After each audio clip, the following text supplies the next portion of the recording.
Hello, welcome to Zen Study. आज हम लोग डिस्कस करेंगे एक एडिटोरियल जिसमें ये आर्गुमेंट रखा गया है कि ये देखा जा रहा है कि जो स्टेट्स हैं उनका रेवेन्यू रेज करने का और एक्सपेंडिचर उस रेवेन्यू में से करने का फॉर वेलफेयर पर्पसेस उसका शेयर घट रहा है और पावर भी डाइल्यूट होता जा रहा है। ये कैसे हो रहा है ये एडिटोरियल में एक्सप्लेन किया गया है। मैं उसको और क्लियरली एक्सप्लेन करता हूं। तो पहला आर्गुमेंट ये है कि since 2015 the financial transfers to the state has been reduced.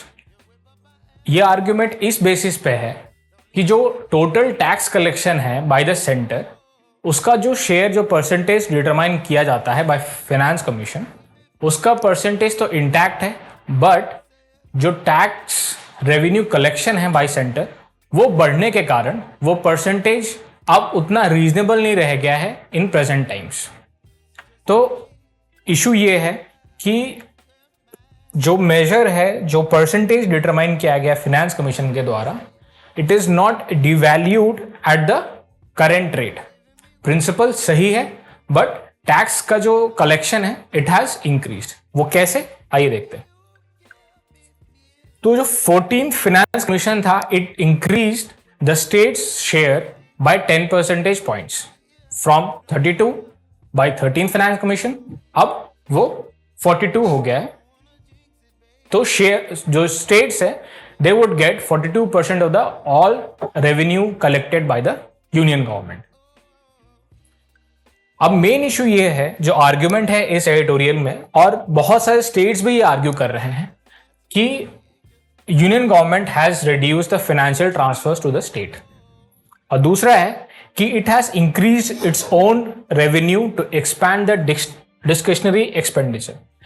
जो एक्सपेंडिचर होता है किसी भी गवर्नमेंट का it is directly linked to the amount of revenue that it has collected in the past fiscal. Since the power has been drawn from the constitution और more recently the recent finance commission, तो power पहले से determined है but centre उस power को abuse भी नहीं कर रहा है, बस उसमें एक थोड़ा सा ट्वीक करके it has increase the tax revenue collection, hence it has increased it power. जिसके पास ज्यादा पैसा होगा उसको स्पेंड करने का उतना फ्रीडम होता है। तो ये एक रीजन बताया जा रहा है that the centre has gained more power over the total revenue collected by the centre. अब कॉन्स्टिट्यूशन प्रिंसिपल तो सिंपल है कि जो टोटल टैक्स कलेक्ट होगा it will be devolve to the states and centre collectively. उसका principle determine करता है finance commission.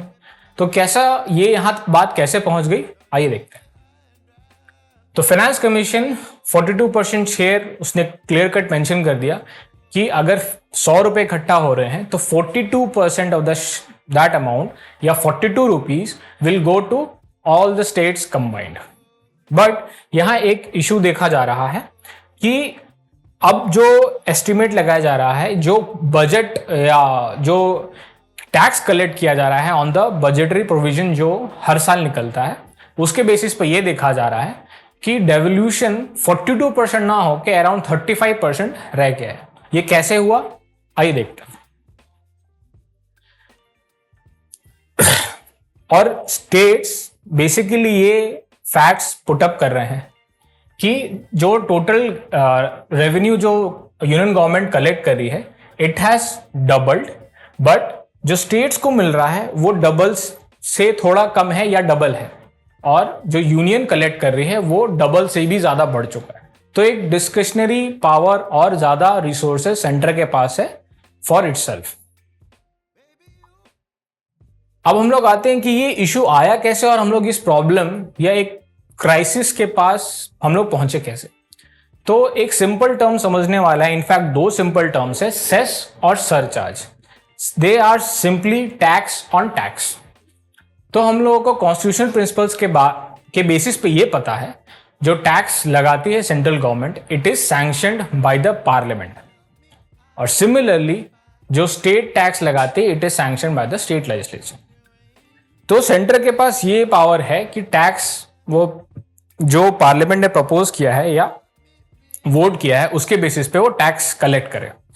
But cess उस पार्ट में नहीं आता है, because cess is simply a tax over a certainly defined tax. तो it is simply called tax on tax. तो जो सेस होता है, it has inflated in such a amount, जो टैक्स बेस है it has increased for the union government. और क्योंकि tax का डेवल्यूशन इज मेंटेन्ड और determined by the finance commission, but cess के साथ ऐसा कुछ भी नहीं है। Cess is not sanctioned particularly by parliament as a tax, but it is a tax created by the executive itself. तो इससे प्रॉब्लम क्या होता है, अब जो सेस कलेक्ट हो रहा है, it is not shareable in principle with the states, because it is not tax which was sanction by the parliament itself. तो एक बहुत सिंपल सा इशू आ गया है कि सेस का वैल्यू और टोटल टैक्स कलेक्ट करने में इतना ज्यादा बढ़ गया है, तो स्टेट का जो शेयर बनता है लीगल सेंस में वो अब कम होते जाएगा, बिकॉज सेस सेंटर के पास ही रहेगा। तो इससे ये आर्ग्यूमेंट सबसे पहले जो पब्लिक डिस्कोर्स में आया था वो तमिलनाडु और केरला के फाइनेंस मिनिस्टर्स ने बोला था, ये हाईलाइट किया था कि सेस में भी उनको शेयर चाहिए, बिकॉज उनके पास ज्यादा रिसोर्सेज होगा टू स्पेंड। अब एक आर्ग्यूमेंट इस एडिटोरियल में ये है कि जो सेंट्रल स्कीम्स है या सेंट्रल स्पॉन्सर्ड स्कीम है, उसमें वेल्दी और अदर स्टेट्स में एक डिफरेंस पाया गया है, एक प्रॉब्लम अराइज हुआ है। सेंटर जब भी कोई चीज स्पॉन्सर करती है, पर्टिकुलरली वेलफेयर स्कीम्स, उसमें ये आर्ग्यूमेंट देती है कि अगर आप स्टेट्स इसमें स्पेसिफिक अमाउंट ऑफ फंड लगाएं या एलोकेट करें, तो we will be increasing our share.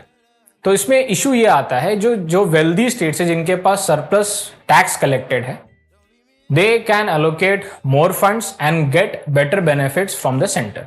But जिनके पास सरप्लस कैश या सरप्लस रेवेन्यू नहीं है, वो ये एलोकेट नहीं कर पाते हैं and they lose on centrally sponsored scheme. तो इससे वेलफेयर में अड़चन आ रही है या प्रॉब्लम आ रहा है या हिकअप्स आ रहे हैं, ये आर्ग्यू किया गया है इन द एडिटोरियल। तो इस चीज का प्रॉब्लम अभी ये बहुत ज्यादा डिबेट में है, पब्लिक डिस्कोर्स में है। ना एडिटोरियल इसको सजेस्ट करता है कि इसका सॉल्यूशन क्या है, ना ही कोई इकोनॉमिस्ट या फाइनेंशियल जो सजेशंस देते हैं सेंट्रल गवर्नमेंट को या स्टेट गवर्नमेंट को, वो भी कोई सजेशन नहीं दे रहे हैं। बट ये डिबेट चालू हुई है because of issue of fiscal federalism. States are demanding कि सेस में भी शेयर चाहिए या फिर सेस को भी इंक्लूड करना चाहिए in terms of reference when finance commission इस चीज को डिस्कस करें। तो इस चीज का अभी इन पब्लिक डिस्कोर्स डिस्कशन हुआ है, तो we don't have a solution, even editorial does not suggest a solution. आगे क्या होता है, इन माय ओपिनियन ये सेस का डेवल्यूशन होना चाहिए for better fiscal prudence on the part of states. Thank you very much.